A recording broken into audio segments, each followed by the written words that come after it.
নিয়ে এসে দেখুন আমি এখন সুন্দর করে একটু ঘন্ট করব।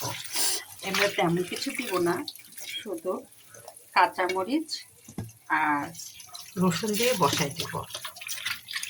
তারপরে আমি এটাকে ঘেটে পরে তেলানি দিব। তবে অনেক মজা লাগবে।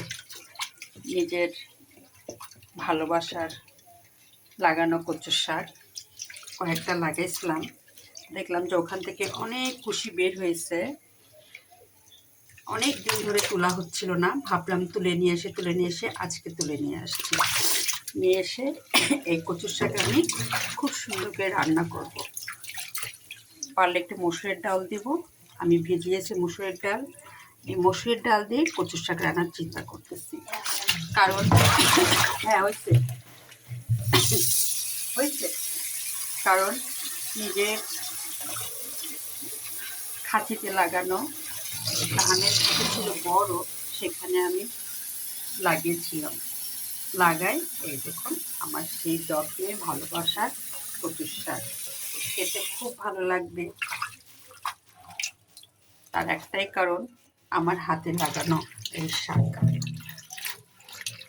এটাকে কয়েকবার ধোয়া দিব, দিয়ে রসুন দিয়ে আর কাঁচামরিচ দিয়ে একটু আদা দিয়ে বসিয়ে দিব।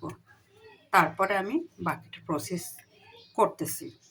এই কচুর শাকের মধ্যে আদা রসুন আর কাঁচামরিচ দেওয়া হয়েছে। এখন আমি একটু ডাউল দিব। আমি আজকে কচুর শাকটা মেনলি রান্না করব ডাউল দিয়ে। ডাল দিয়ে কচুর শাকের ঘন্টটা খুব মজা লাগে। এটাকে তেমন কিছু করতে হবে না, শুধু আপনাকে সিদ্ধ করে ঘেটে বাগার দিতে হবে। আর বাগারের সময় শুধু দিবেন আপনি, যদি রসুন আমি আগে দিয়েছি এর জন্য পেঁয়াজ দিবেন আর সাদা তেল দিবেন, আর লবণ আমি এখন দিয়ে দিব। দিয়ে আমি শাকটা সিদ্ধ করে ঘন্ট করব, করে বাগার দিব। আজকে দুপুরে আমরা খাবো এই কচুর শাক ঘন্ট দিয়ে ডাউল, আর তার সঙ্গে থাকবে বেগুন ভর্তা। এই যে বেগুন ভাতে দিয়েছি, আপনারা কে ভাতে দিয়ে খান কিনা জানি না। আমি মাঝে মাঝে অনেকগুলো বেগুন ভাতে দিয়েছি, এখন তুলে এগুলো কী করবো, ভর্তা করব। এই দেখুন সুন্দর সিদ্ধ হয়েছে ভাতে দিয়ে বেগুন সিদ্ধ, আর তার সঙ্গে আমার আছে গরুর মাংস। এই আমার দুপুরবেলা চলে যাবে, কারণ সাহেব অফিসে মানুষের ঝামেলা নেই, শুধু আমি, ছেলে আর মেয়ে, এই তিনজনের আমাদের আয়োজন আজকে হলো গরুর মাংস থাকবে, বেগুন ভর্তা থাকবে, থাকবে গরম গরম সাদা ভাত, তার সঙ্গে থাকবে কচুর শাক দিয়ে মসুর ডালের ঘন্ট।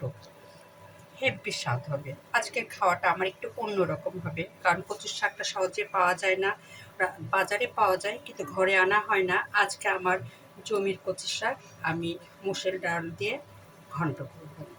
এ হলো আজকে আমার দুপুরের আয়োজন।